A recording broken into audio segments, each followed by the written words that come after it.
don't have. No. So we dancing and dance? Yeah, exactly. We can sing. Happy Monday. Yes, we can dance. We can dance. We can sing. We can paint. We can do a shuffle. We can do construction. Yeah, that's where we are. We're at the farm. So for those of you who watched us on Friday, know that we were literally saying just after we were done the live that Faye would be going to picking up keys. You picked up keys. I picked up a bag of keys. So that was fun. She comes back and she starts emptying her pockets. So this is what we've been doing all weekend. So what have you learned? What's your takeaway from this crazy weekend? Well, I've been built stores for my corporate job, and now I still help a couple of different companies building stores, and I've done 3 renovations myself, and every renovation is a surprise. Well, I think, in my opinion, the most interesting thing when you're doing a reno anywhere is you kind of look, and it's interesting, right? Like you look and you go, okay, well, there's a wall, it's all good, and then you start to take something down. And then you find hidden surprises.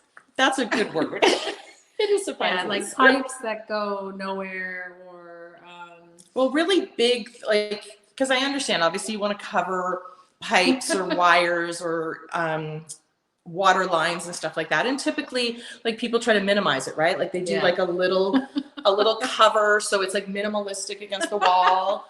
But we took off one that was like these 2 massive steps. And we're like, what's under there? Little tiny water pipes.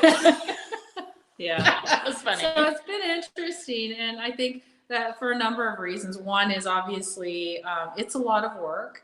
The other is the fact that you can't find help when you're in rural areas. So it's been fun. No matter what you do, there's nobody available. So what we've kind of had to rejig, which we've been doing a lot that way. Yeah, it's coming. In the last couple of weeks, but now we've had to rejig our timelines because we're going to have to do a lot of the work ourselves.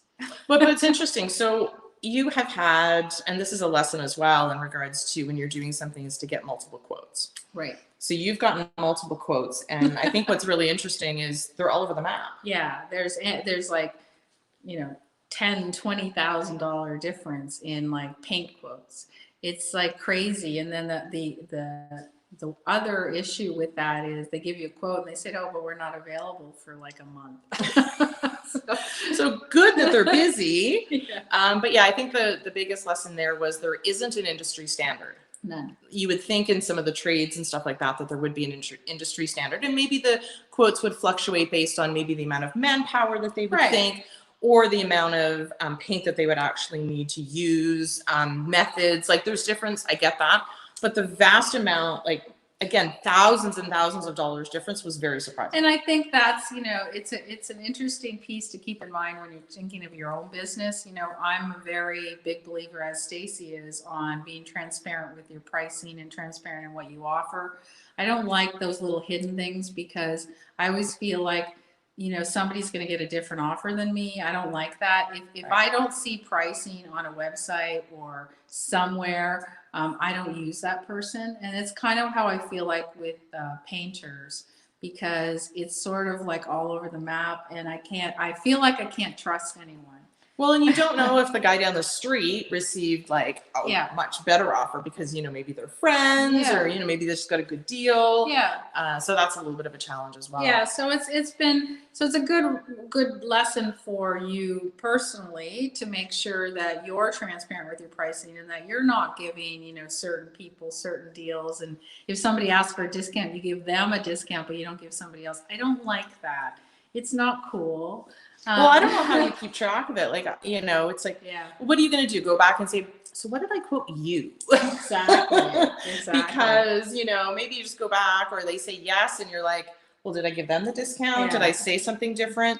So yeah, I think it gets very complicated from that perspective. But other than that, I mean, it's been interesting because it's a different pace and a different lifestyle. And even though we're like, doing all this stuff, it's like we go sit out and it's really nice to just sit on the bench for like 10 minutes and listen to birds, which I never thought I would say out loud. But it slows you down Totally. Yeah. Like and so it is true. So I understand why everyone is interested now in buying rural communities and buying farms, because I read, actually, I don't know if you saw this in the Apple News this morning, that there is a massive amount of people who are now quitting their jobs with the pandemic, and it's it has that same feeling of when you're moving to the country, they realize what it's like to slow down. And even though they didn't really slow down, they got busier in the pandemic because there was more to do at home.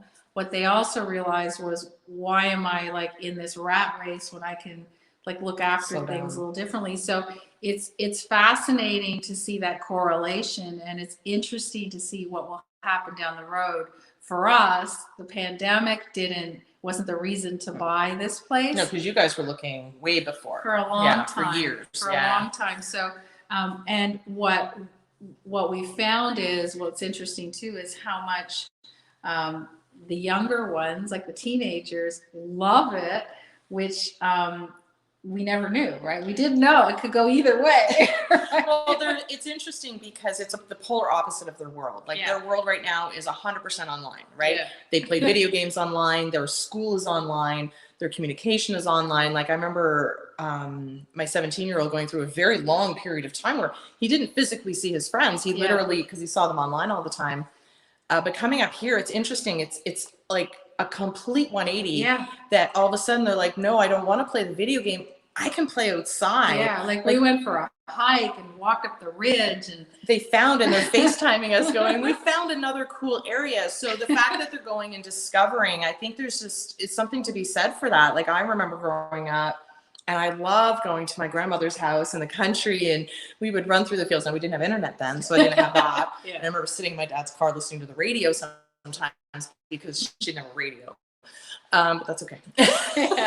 But I loved the concept of being outside. So I guess I was worried personally that maybe they go, this is cool, but I'd rather be on my phone or rather be on my computer. But actually, they'd rather be out there, and they're on like dirt rustic vehicles and tractors and really loving. Yeah, like the fact that her son was like mowing the grass with a tractor, and he's like, "This is fun," and I'm like, "Yay, good," because there's lots of bad grass to mow. Yeah, it's interesting. It's a great, sometimes you just gotta, the learning here is to change your perspective, right? Just to say, okay, like, am I doing something because it's just, that's how I do things, right? So am I going to my job every day, doing the same thing, and because that's what I've always done? Or, should I just kind of think about shifting and go, do I really enjoy doing this? Do I really want to go do that? Or do I want to try something new? Well, I also think that there's a whole concept of the best laid plans, right? Like we, again, kind of came in here, we arrived here on Friday, we're really excited. And we came here at like 5:30 Friday night.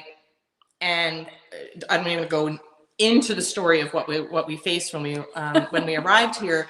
But I think the fact that sometimes the best laid plans shift, and we have shifted the plan about 100 times this weekend. So I think it also shows and it proves, and I think it just encourages the flexibility. And sometimes when you're in a business and you have that plan and something happens, you need to shift gears, you need to pivot, you need to, whatever word you want to use, and even in midstream. So, one day, we have very different schedules, so it's very fascinating. She wakes up like she's ready to go, like something I've learned I didn't know. I've known her for many years.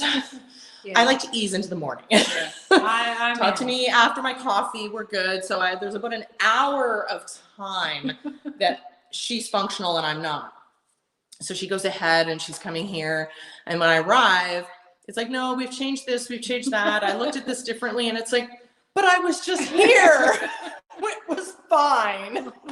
Yeah, I mean, it is the one thing that when things get thrown at you, you have a little bit of time then to say, okay, let me refocus. Let's see what we can do differently. And sometimes it ends up for the best, right? So some of the things, had everything gone right on Friday, I would have done a few things differently that I don't think I would have liked.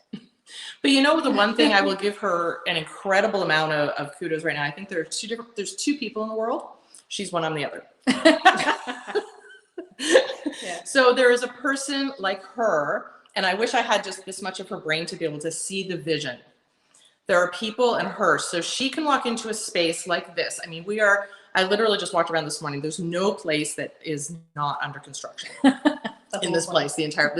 You see this backdrop? This is the only thing that is normal looking. Kind of. Well, she's still taking that down. That's okay. Yeah. But you have to see past what you see in front of you. So she can see the vision of it. She can look at it and say, if we did this and this, or, if we're taking down cupboards, well, you could do this and this. And she goes upstairs and she tries to explain the vision for me and what she sees and how it's going to look in the future. And I have a hard time. That is not my strength. I'm not good at seeing past what's right in front of me and seeing the vision. It's starting to, I can kind of start to see some stuff, but walking into a space that's completely different of what you want. And I think that's with business as well. And I think that's what is one of your strengths, is when somebody would come to you for coaching, you could see their entire business and how it was going to be all framed out. And I think you've taken that and brought that here, and just literally the bones of this farm, she can see the whole vision of what it's going to look like in the end. And she's got the plan. I mean, that's why she's the strategist. She's got the plan. Now, obviously, in the middle of it all, the plan changes, the look changes. We find things that we weren't expecting changes. Yeah. So you have to improvise. Exactly. But in all fairness, like, I love to do that, but then I tell you what we want, you figure out how to get it done. That's the difference. Because I will say right away, I mean, there is a very fine line between people who, the ideas and the strategy and the vision, and people who actually put the system in place to do it. So I'm like, so when I have an idea and I know what it is, I've already moved on, because in my brain, I've already completed it. Right. Right. So I walk away and go to the next thing, and Stacy has to figure out how to do Hang it. on, I'm still over here. Let me grab my screwdriver. And I'm fascinated. So can I just public service announcement, like, just for all the people who have ever hung curtains, hung a clock, anything that takes multiple screws. Yeah. Please, for the love of everything that is good in this world, please use the same screw. The same type. I don't even care if it's a little bit longer, but the same head. So literally, I'm taking down curtain rods and everything yesterday, and like, there was 2 screws. One would be one bit and one would be the other. And she's like, well, we haven't done that one yet. I need the other bit.